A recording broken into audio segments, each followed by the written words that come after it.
Fala pessoal, tudo bem com vocês? Aqui quem fala é Yuri Scatrucci, bem-vindo ao canal Cortex. Nesse vídeo a gente vai falar sobre GPUs e placa de vídeo. Obviamente que uma placa de vídeo contém GPU, mas a gente sabe que uma coisa não é a outra. As placas de vídeo contêm GPU, mas GPU são componentes das placas de vídeo, assim também como as VRAMs, as memórias. E como vocês podem ter visto na internet, as notícias que saíram aí nos últimos dias, nas últimas semanas, que algumas placas vão ser descontinuadas, né? 5060, 5070, mas principalmente pelo fato da falta de VRAM que tem no mercado. Não só as VRAMs, mas todas as memórias estão em falta no mercado, os preços da memória RAM estão subindo, principalmente pelo uso das inteligências artificiais. Então, por esse motivo, assista o vídeo e entenda quais são as diferenças dos seus componentes, como elas são fabricadas, as GPUs, da onde que elas vêm, da NVIDIA, da AMD, mas quem são os seus fabricantes das placas, que não são as mesmas fabricantes das GPUs, como a ASUS, a Gigabyte, a MSI. Então, para entender como tudo é feito, como tudo é montado numa placa de vídeo, assista o vídeo. Espero que vocês gostem, curtam, compartilhem e não deixem de se inscrever no canal. Aproveitem! GPU, placa de vídeo, a gente acaba usando como se fosse a mesma coisa, né? Mas a verdade é que não são. E é exatamente isso que a gente vai desvendar hoje. Vamos mergulhar fundo em um dos componentes mais incríveis do nosso PC para entender o que ele é de verdade, como ele nasce e quem, no fim das contas, fabrica essa peça. Para essa jornada, a gente vai seguir 5 passos, ok? Primeiro, o básico do básico. Qual a diferença entre a placa e o chip? Depois, a gente entra na arquitetura dela, que é genial. Aí, vamos ver a fabricação, que parece coisa de ficção científica. Em seguida, como tudo isso é montado. E por fim, a gente vai dar uma olhada no ecossistema global por trás de tudo. Então, vamos lá. Parte 1. A placa e o chip. Para começar, vamos resolver de uma vez por todas a confusão que quase todo mundo faz. Isso vai ser a nossa base para entender todo o resto. E cá está a pergunta que não quer calar. Afinal, GPU e placa de vídeo é a mesma coisa ou não? A resposta rápida? Não, de jeito nenhum. Agora, a resposta completa? Bom, é para isso que a gente está aqui, né? E olha, tem uma analogia que mata a charada na hora. Pensa assim, a GPU, a unidade de processamento gráfico, ela é um motor, sabe? Aquele chipzinho de silício, coração da operação, que faz todo o cálculo pesado. Agora, a placa de vídeo, ela é o carro completo, com o chassi, rodas, sistema elétrico, refrigeração, tudo que o motor precisa para de fato funcionar e levar a gente para algum lugar. Então, a placa de vídeo bom, ela é o sistema inteiro. Nela, a gente tem a placa de circuito impresso, a famosa PCB, onde tudo é conectado. Tem a memória VRAM, que é super veloz, tem um sistema de energia super complexo chamado VRM e, claro, o sistema de resfriamento para não deixar tudo pegar fogo. E as saídas para ligar no monitor. A GPU é o cérebro, sem dúvida, mas a placa de vídeo é o corpo inteiro que permite esse cérebro funcionar. Beleza! Agora que a gente já sabe diferenciar o carro do motor, vamos dar uma olhada mais de perto nesse motor. Chegamos na parte 2, o cérebro paralelo. É aqui que a gente vai entender por que a arquitetura da GPU é tão revolucionária. A grande sacada para entender a diferença entre uma CPU e uma GPU está na filosofia delas, é sério. A CPU, o processador central do PC, foi feita para ser rápida, para ter baixa latência. Ela pega uma tarefa bem complexa e resolve o mais rápido que der. Para isso, ela tem poucos núcleos, mas cada um é um especialista, um gênio. Já a GPU, a pegada é outra. O foco dela é no volume, no rendimento. Ela tem milhares, eu disse milhares, de núcleos mais simples que trabalham ao mesmo tempo fazendo um monte de cálculo de uma vez só. E tem outra analogia que é perfeita para isso. A CPU é tipo uma Ferrari. Leva pouca gente, mas chega lá num piscar de olhos. Agora a GPU é um trem de carga gigantesco. Ele pode até demorar um pouquinho para pegar no tranco, mas quando ele anda, ele move uma quantidade absurda de coisa ao mesmo tempo.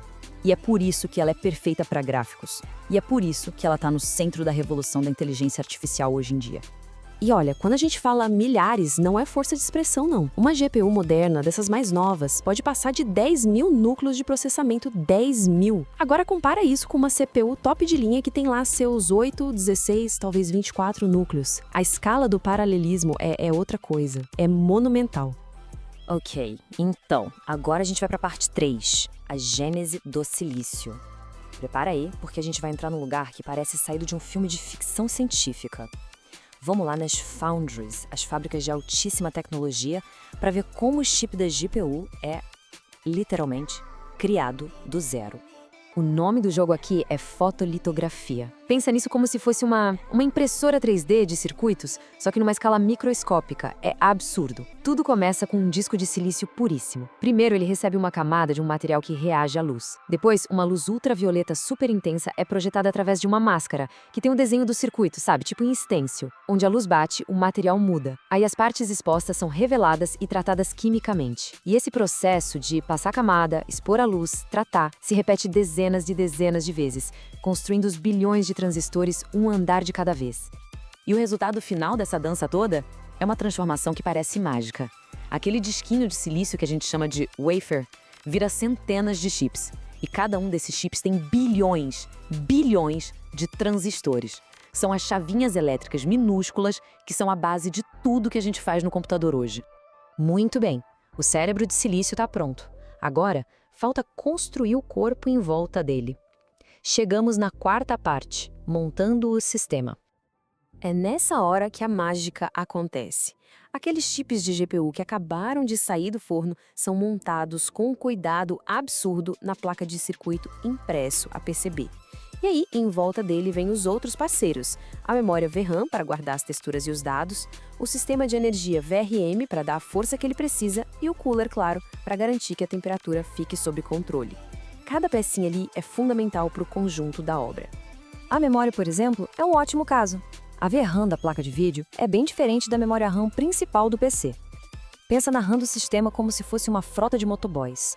Eles são ágeis, buscam e levam pacotinhos pequenos bem rápido. Já a VRAM, adivinha? É o nosso trem de carga de novo. Ela foi feita para mover uma quantidade gigantesca de dados de uma vez, tipo texturas em altíssima resolução. E o tal do VRM?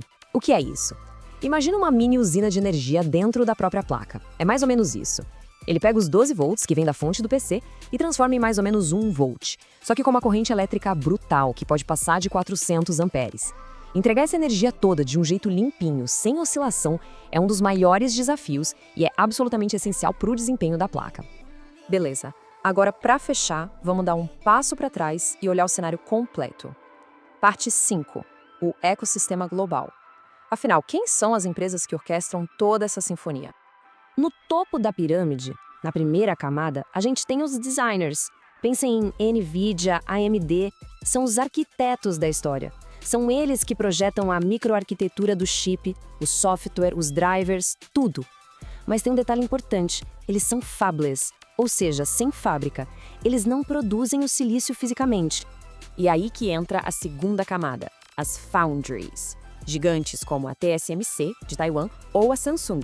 Elas são as construtoras, as executoras. Elas pegam aqueles projetos geniais da NVIDIA e da AMD e, com a tecnologia de ponta delas, transformam os projetos em chips de verdade.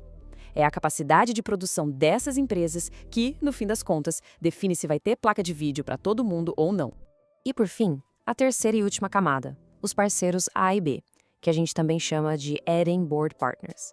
São as marcas que a gente conhece bem. Asus, MSI, Gigabyte. Elas são as montadoras de carros, voltando para a nossa analogia. Elas compram os motores, ou seja, os chips da NVIDIA e da AMD, e aí projetam suas próprias placas, seus próprios sistemas de energia, seus coolers customizados e vendem um produto final, o carro completo, que a gente encontra nas lojas. Então, quando a gente para pensar, é impressionante.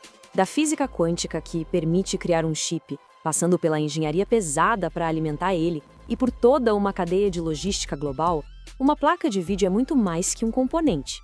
É um verdadeiro monumento da tecnologia. Entender como ela é feita não é só curiosidade. É ter um vislumbre do que a capacidade humana de fabricação consegue fazer hoje. É o estado da arte. E essa é uma reflexão, então, para a gente fechar esta análise.